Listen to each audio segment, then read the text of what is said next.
레인의 직무 배정의 교훈.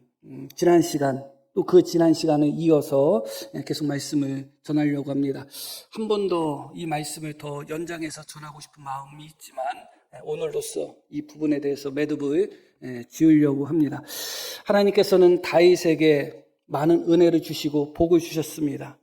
그런 많은 은혜와 복을 주시는 가운데 다윗을 통해서 하나님이 특별히 이루시고자 하셨던 것이 있습니다. 그것은 무엇이냐면 성전 시대가 시작될 때 그 모든 기초를 다윗을 통해서 놓기를 원하셨던 것입니다.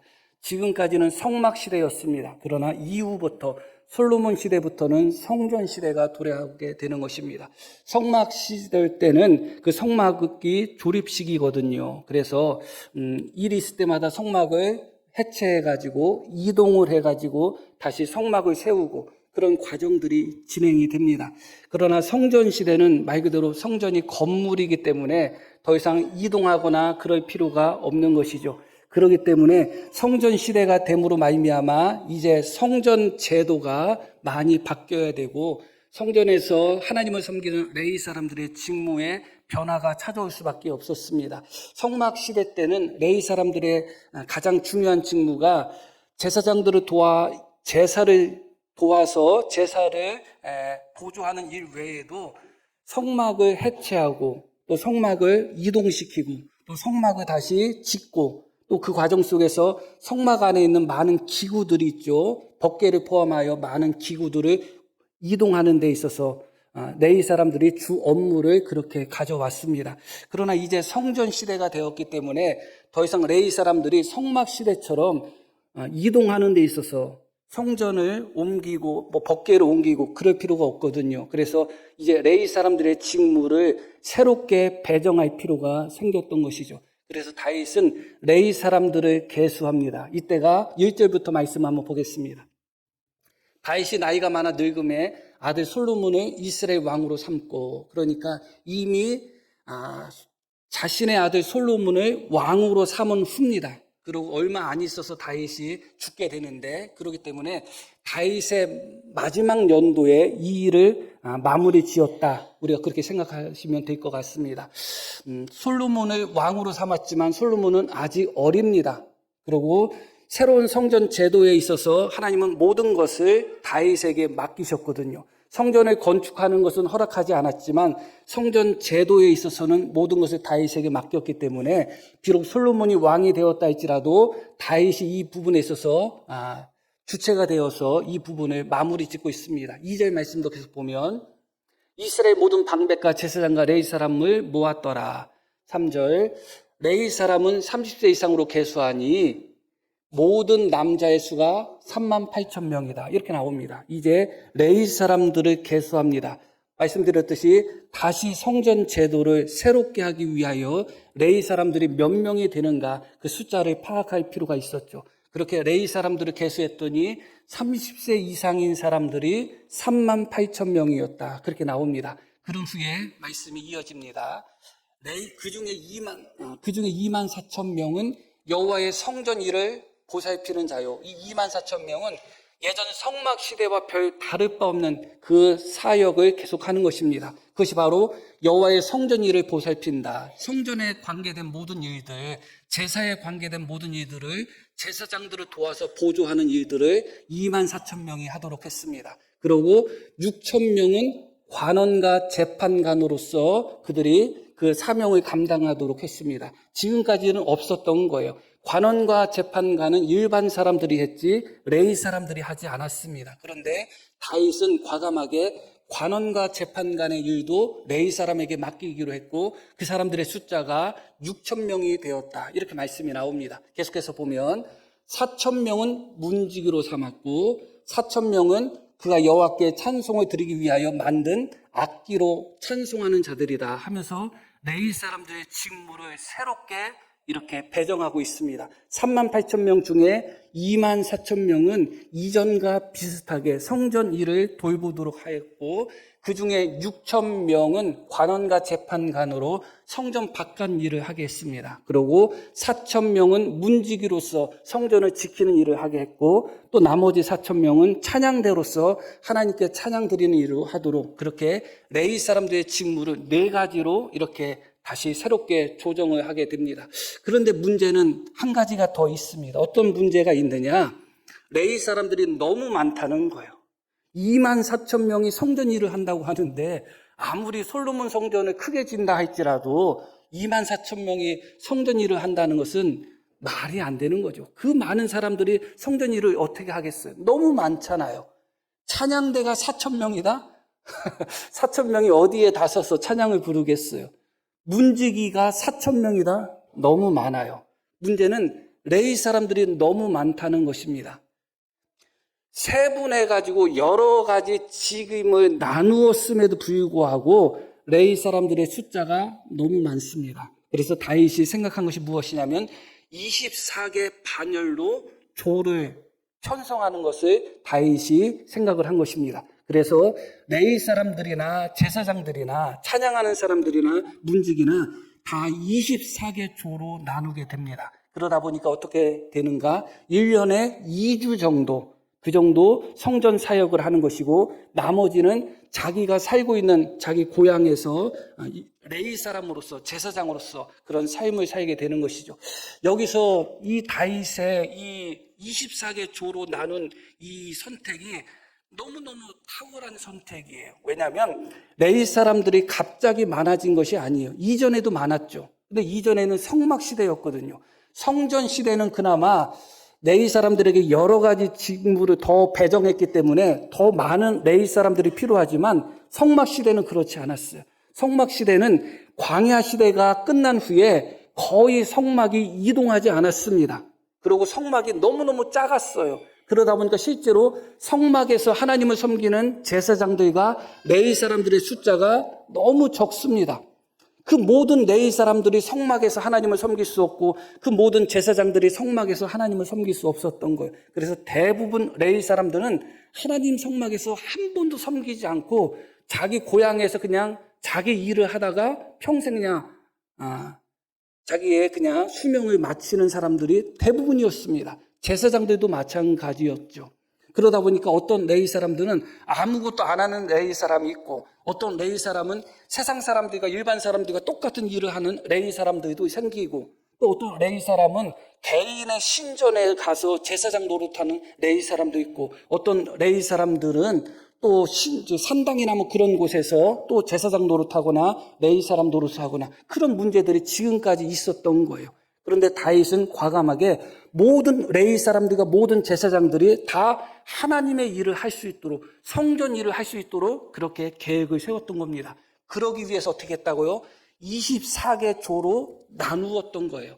만약에 24개 조로 나누지 않았다면 특정한 몇 사람만 성전 일을 하고 나머지는 성전 일을 하지를 못하는 겁니다. 그런데 24개 조로 나누니까 모든 사람들이 차별 없이 다 성전 일을 하게 되었던 것이죠. 너무 놀라운 겁니다. 이 부분을 가만히 묵상하다 보면 다윗이 물론 하나님께 그 모든 것을 묻고 선지자를 통해서 그것을 했을 거라고 우리가 짐작은 하지만, 정말 위대한 왕이구나 하는 생각을 하게 돼요. 24개 조로 나눔으로 말미암아 모든 레위 사람과 모든 제사장들이 하나님의 일에 동참하도록 했다. 우리에게 주는 교훈이 분명히 있는 것이죠. 하나님의 교회도 마찬가지입니다. 가능하면 큰 일이든 작은 일이든 모든 성도들이 다 동참하는 그런 방향으로 교회가 나가야 되는 것이지, 특정한 몇 사람들이 하나님의 일을 주도하고 나머지 사람들은 구경꾼이나 아무것도 하지 않는다, 그러면 좀 부족함이 분명히 있는 것이죠. 예전에는 개척교회도 일꾼이 그렇게 부족하지 않았어요. 그런데 지금은 대형교회, 큰 교회도 일꾼이 없다는 거예요. 그만큼 지금 시대가 많이 바뀌었죠. 그러나 다윗은 모든 레위 사람들이 다 직무에 참여할 수 있도록 그렇게 24개 조로 나누었습니다. 그러고 또 하나 24개 조로 나눈 것에 대한 의의가 무엇이냐면, 그렇다 보니까 1년에 2주만 하나님 성전에서 하나님을 섬기는 거예요. 찬양대도 1년에 2주, 문지기도 1년에 2주, 일반 레위 사람들도 1년에 2주예요. 그러다 보니까 하나님의 일이 사모가 되는 겁니다. 목사님들이 더 이상 설교하기 힘들어서 목회 못하겠다고 해서 조기 은퇴하시는 분들이 간혹 있어요. 제가 가만히 생각해 보니까 제가 혼자 하니까 그래도 많이 설교하는 편은 아닌데 1년에 한 400~500편을 설교를 하더라고요. 1년에 400~500편을 하는 겁니다. 그리고 주일 오전 설교처럼 나머지 설교를 그렇게 깊게 준비하지는 않는다 할지라도 한 편 한 편 설교 준비한다는 것이 그렇게 쉽지는 않습니다. 그리고 더 이상 여하튼 그래요. 그러다 보니까 목사에게 있어서 이 설교라는 것이 큰 부담으로 느껴질 때가 참 많아요. 일찍 많이 준비해도 끝나는 시간은 항상 똑같은 거예요. 이번에는 설교를 미리 준비했으니까 토요일 일찍 가서 잠잘 수 있겠다. 안 돼요. 다 준비됐는데 같아도 또 보게 되고 또 찾아보게 되고 그러다 보니까 항상 늦은 시간까지 준비하는 그런 모습을 갖게 됩니다. 그것이 좋다 나쁘다로 말씀드리는 것이 아니라 그만큼 하나님의 말씀을 준비한다는 것이 목사에게 있어서는 큰 복인 동시에 또 하나의 짐이 될 수밖에 없거든요, 사실은.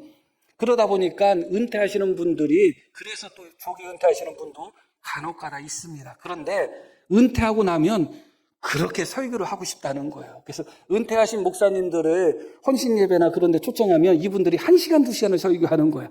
그동안 못했던 설교를 다 하고 싶은 거예요. 그러니까 저도 그럴 것 같아요. 1년에 400~500편을 하니까 설교가 부담이 되는 거예요. 준비하는 것도 힘들어요. 그런데 1년에 한 5~6편만 설교한다고 생각해 보셔요. 그러면 그 시간이 너무너무 사모가 될 것 같아요. 빨리 그때 설교했으면 좋겠다. 빨리 예배를 준비했으면 좋겠다. 빨리 설교 준비했으면 좋겠다. 빨리 내 순서가 찾아왔으면 좋겠다. 너무너무 다르죠. 주의 일을 하는데 한 달이 아니라 1년에 딱 2주만 하니까 그 일이 너무너무 사모가 되는 거예요. 너무너무 즐거운 마음으로 하는 거예요.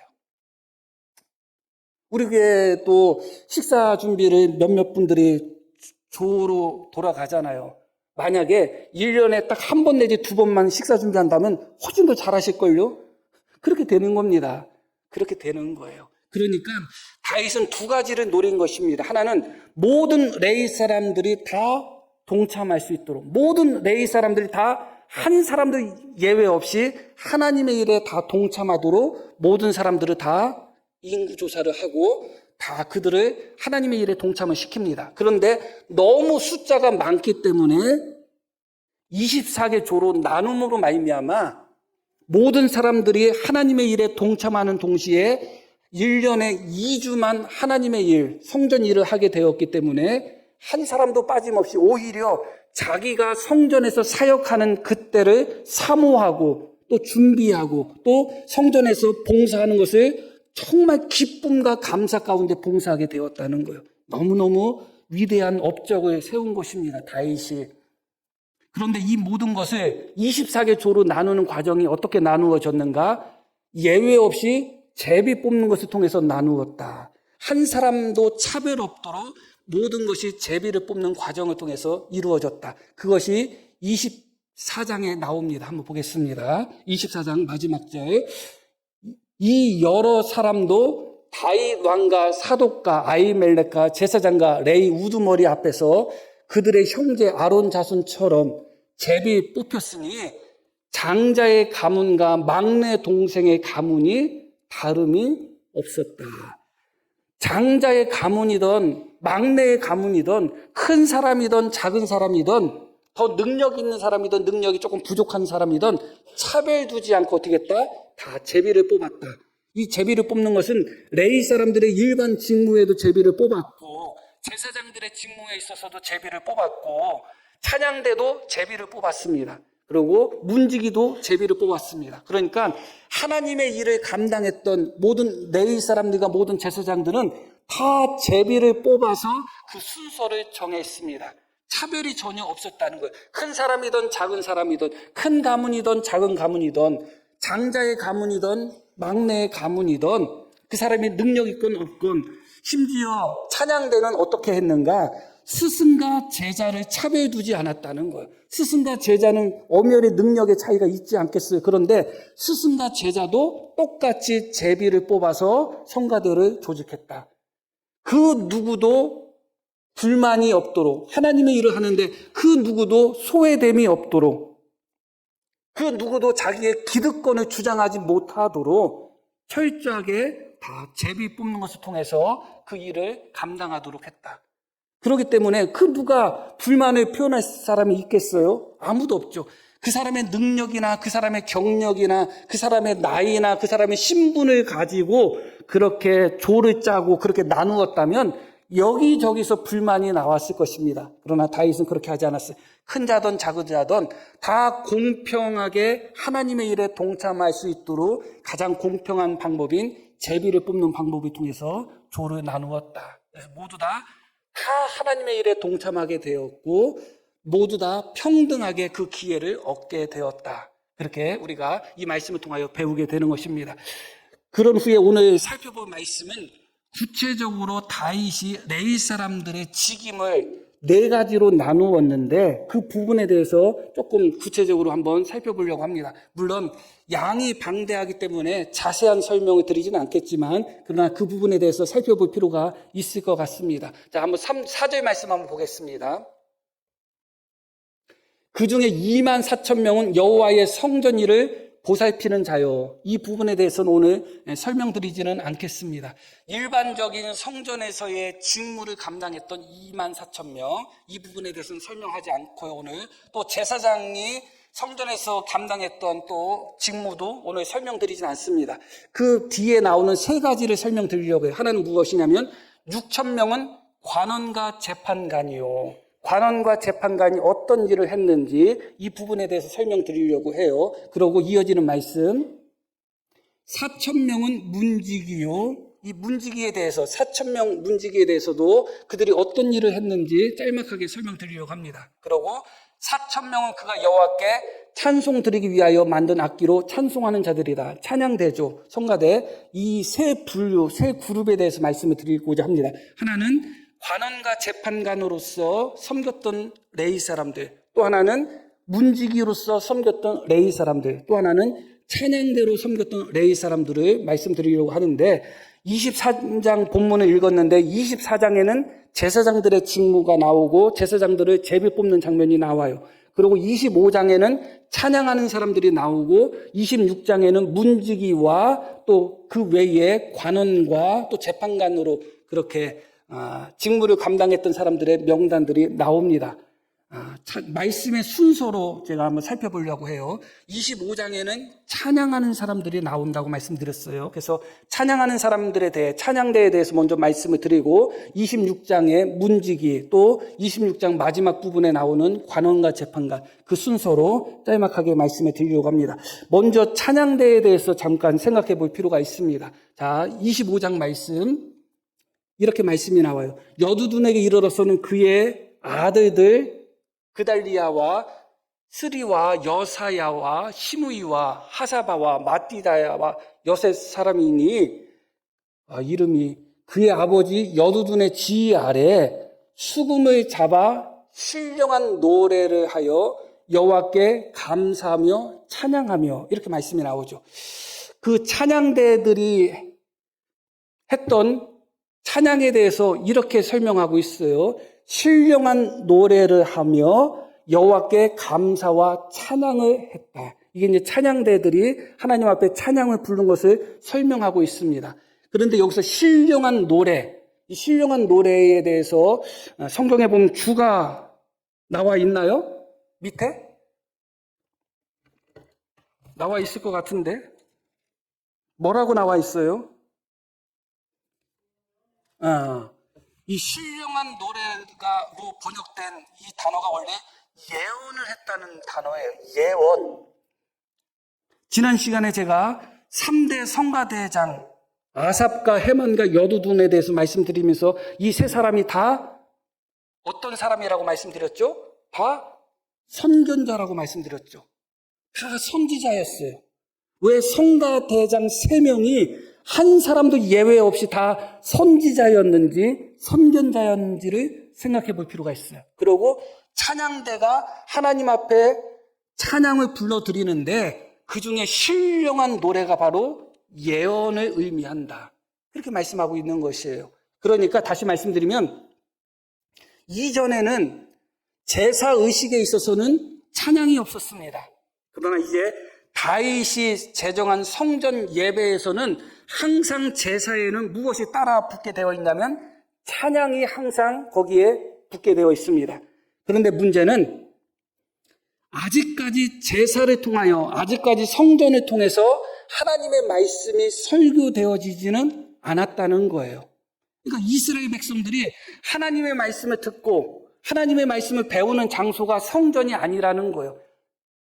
그게 중요한 겁니다. 그러나 하나님의 뜻은 하나님의 성전이 지금까지는 피를 흘리는 제사만 있어 왔지만 그 성전에서 무엇이 울려 퍼지기를 원하셨다고요? 노래가 울려 퍼지기를 원하셨던 거예요. 찬양이. 그러나 찬양만 울려 퍼지기를 원하신 것이 아니라 그 성전에서 하나님의 말씀이 선포되기를 원하셨던 거예요.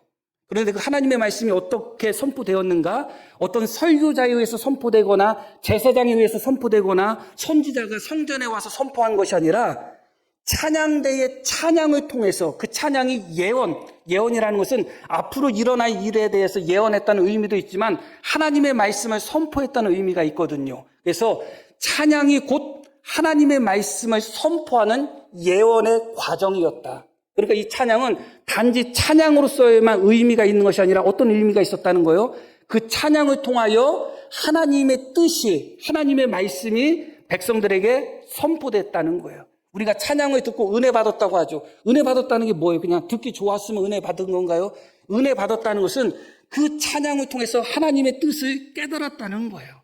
그게 은혜 받았다는 거예요. 그러니까 다시 말씀드리면 찬양은 우리가 흔히 찬송은 곡조 붙은 기도라고 이야기하죠. 그러나 실제로는 찬송은 곡조 붙은 기도의 성격보다 곡조가 있는 설교예요.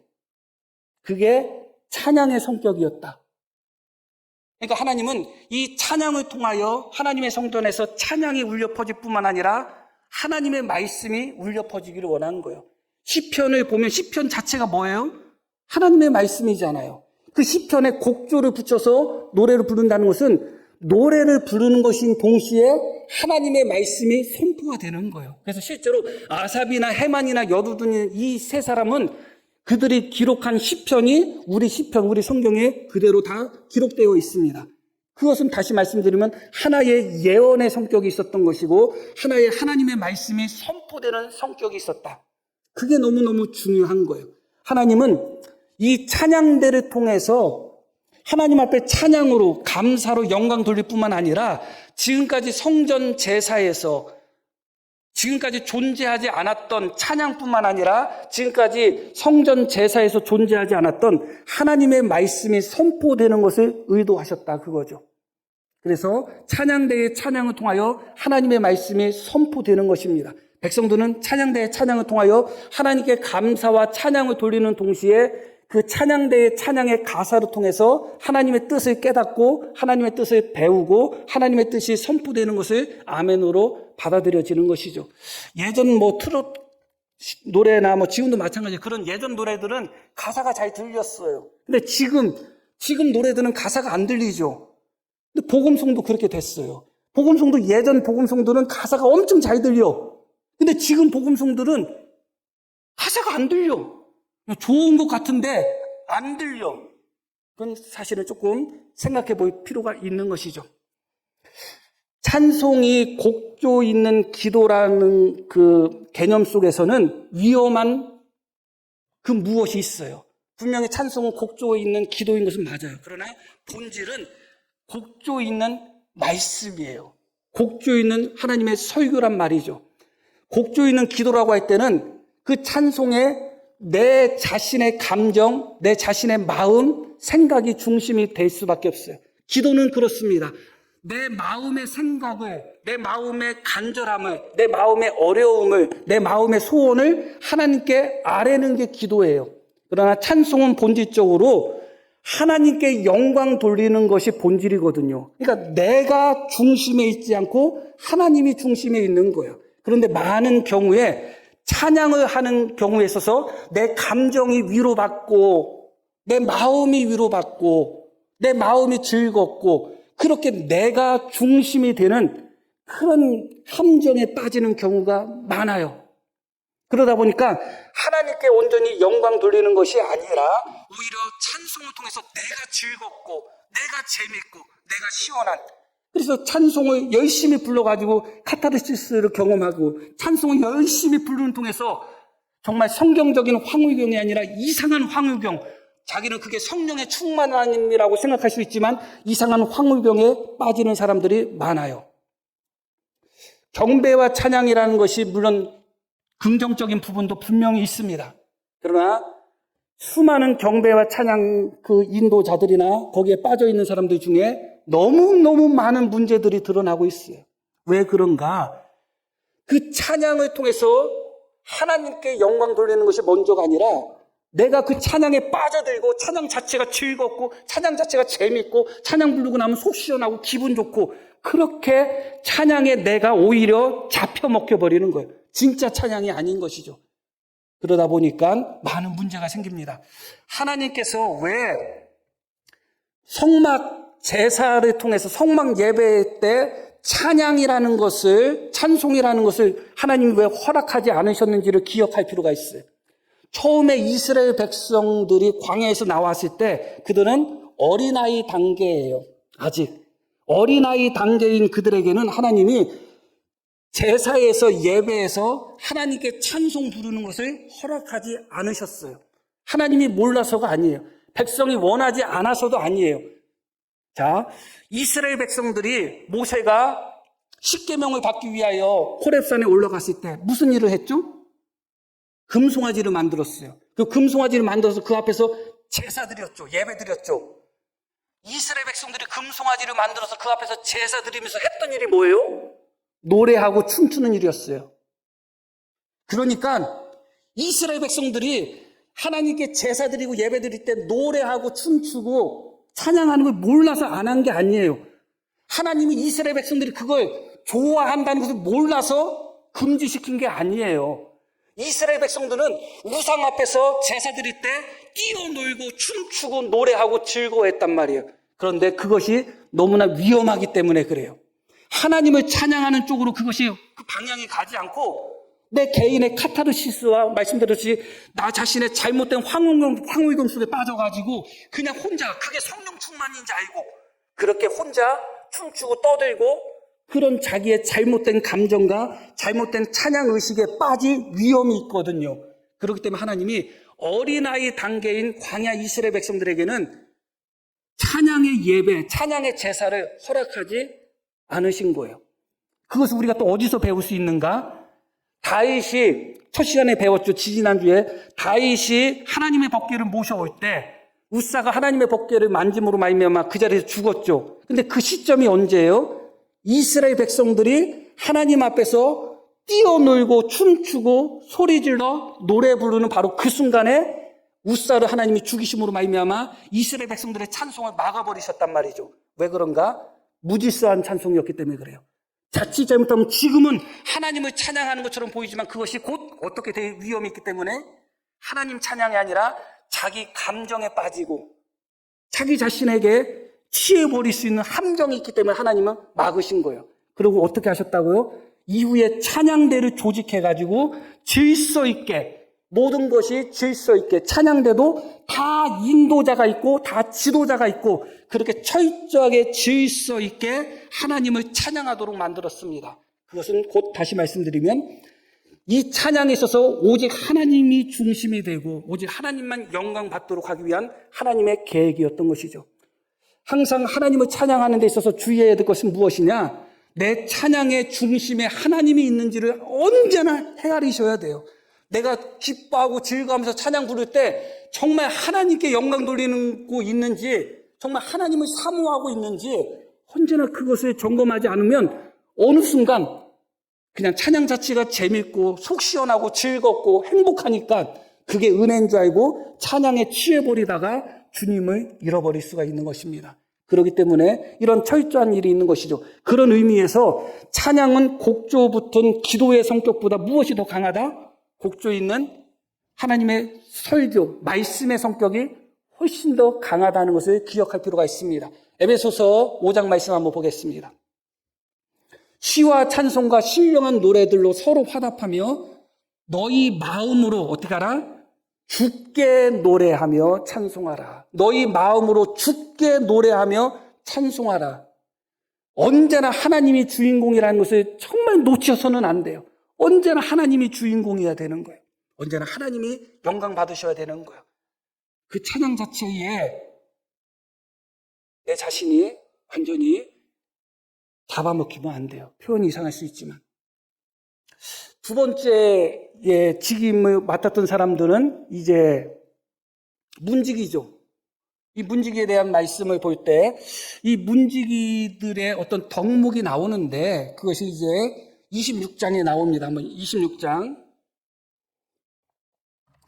그의 아들 스마야도 두 아들을 낳았으니 그들의 조상의 가문을 다스리는 자요 큰 용사라. 27절도 스마의 아들들은 오드니와 느바엘과 오벳과 엘사밧이며 엘사밧의 형제 엘리후의 스마가는 능력이 있는 자니 하면서 이 문지기 성전 문지기들을 언급하면서 능력 있다, 힘이 있다, 용사다 그런 단어들이 계속 반복돼요. 제가 다 찾아보지 않은 거예요. 두 절만 본 것입니다. 성전 문지기에게 있어서 이 능력, 힘, 용사라는 이 수식어는 너무 중요합니다. 왜냐하면 성전 문지기들은 성전 경비병과 같은 사람들이에요. 성전 군대라고 생각하시면 돼요. 성전을 외부에 접근해서는 안 되는 세력으로부터 성전을 지켜나가는 그런 일이 이 성전 문지기들에게 있었던 겁니다. 성막의 문은 하나밖에 없어요. 그런데 성전의 문은 동서남북 4개나 있어요. 그리고 성전은 너무너무 커요. 그리고 성전 마당이 있는데 그것을 안뜰과 또 바깥뜰로 나누거든요. 안뜰은 어디가 안뜰이냐? 성전의 제단과 성전 입구 사이, 그러니까 제단부터는 안뜰이라고 보면 돼요. 제단이 어디에 있느냐? 마당에 있는 거예요, 제단이.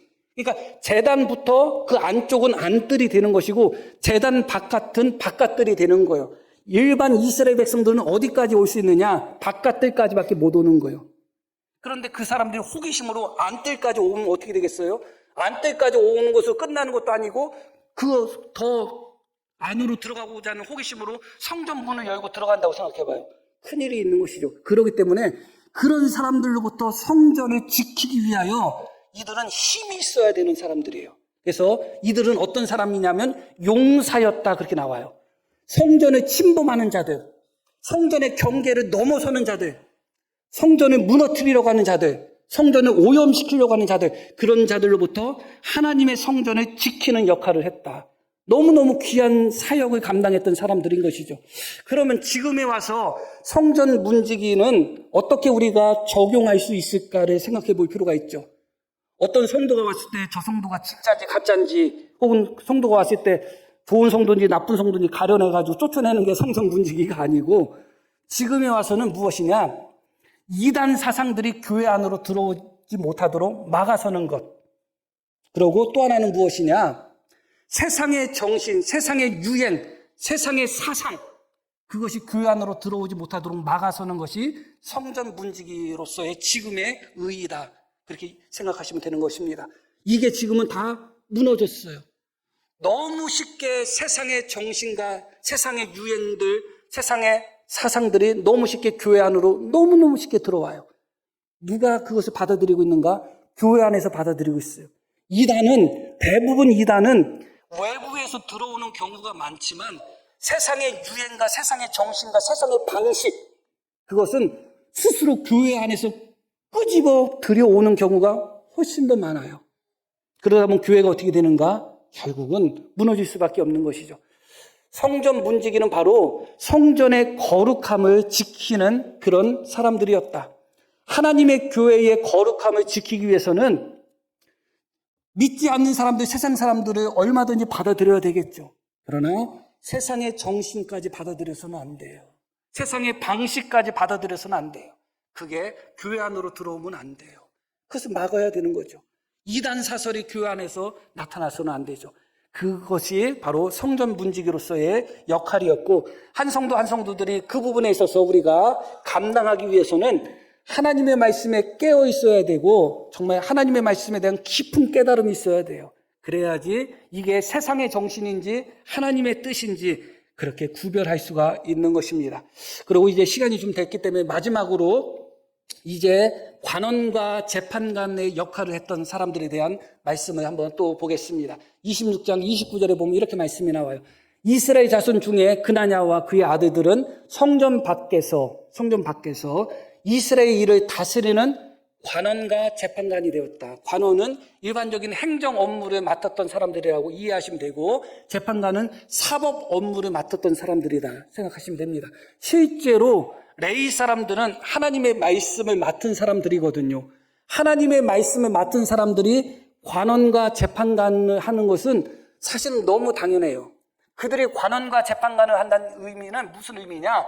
이스라엘이 하나님이 세우신 신정 국가다. 하나님이 통치하시는 하나님 나라라는 것을 인정하는 거예요. 이스라엘은 하나님의 나라거든요. 하나님이 선택한 하나님의 백성이거든요. 그렇기 때문에 이스라엘 백성들은 누구의 말씀에 따라서 살아야 되는가?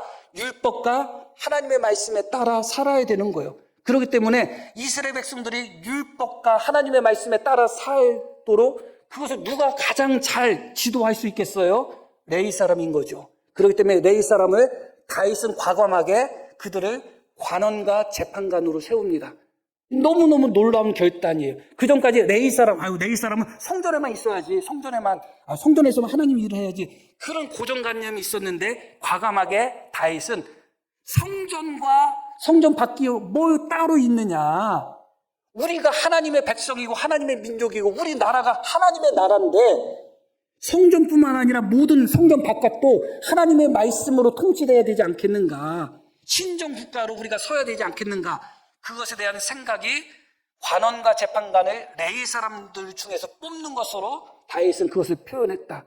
그래서 이것을 통해서 진정으로 이스라엘은 신정 국가가 된 겁니다. 하나님이 다스리는 나라가 된 것이고, 다윗은 이것을 통해서 이스라엘 백성들이 하나님의 백성이 더 되고자 하는 그런 열망을 이것을 통해서 표현했다.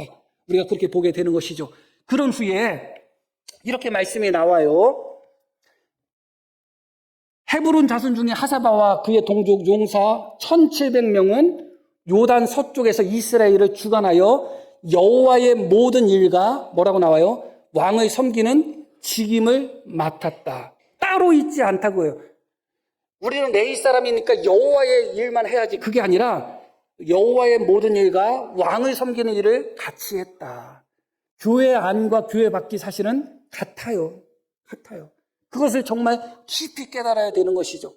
자, 결론적인 말씀을 드리겠습니다. 자, 26장 30절 말씀 한번 볼게요. 31절.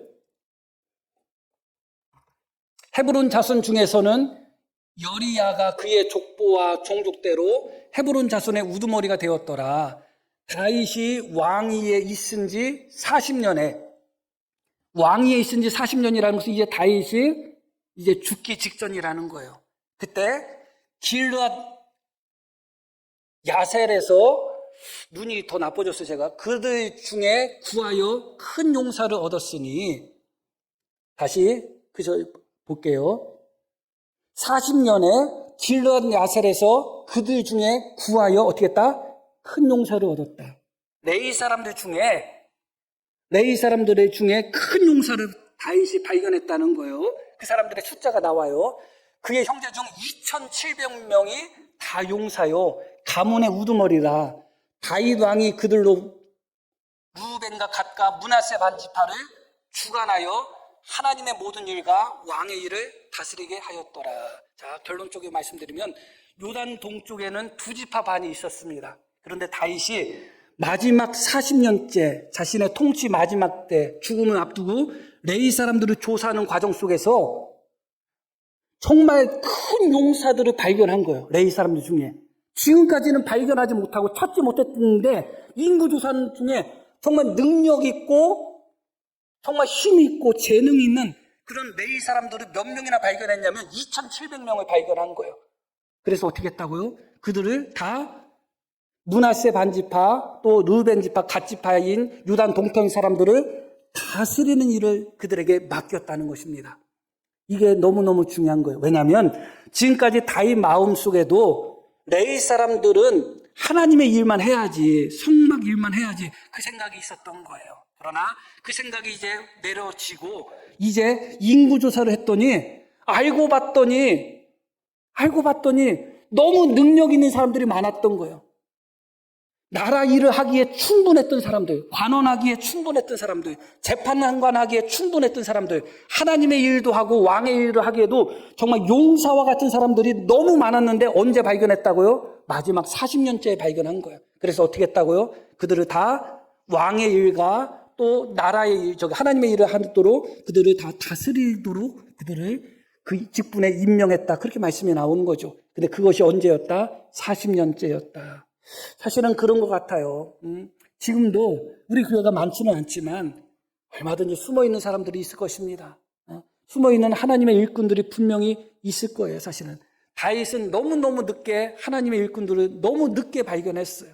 40년째 발견했죠. 그때 다윗이 어떻게 했어요? 그렇게 큰 용사들, 그렇게 재능 있는 사람들이 그곳에 있었는데 왜 내가 몰라봤을까? 그런 생각이 들지 않았겠어요? 지금도 우리 교회에도 얼마든지 하나님의 일을 감당하기에 넉넉한 분들이 충분히 있을 것입니다. 하나님께서 그들을 세워주시기를 원하고 우리 교회가 다윗이 제정한 24반열처럼 정말 한 분도 빠짐없이 다 주님의 일에 동참할 수 있는, 그것도 정말 기쁨과 감사함으로 주님의 일에 동참할 수 있는 그런 우리 교회 모든 성도님 되기를 다시 한번 소망합니다.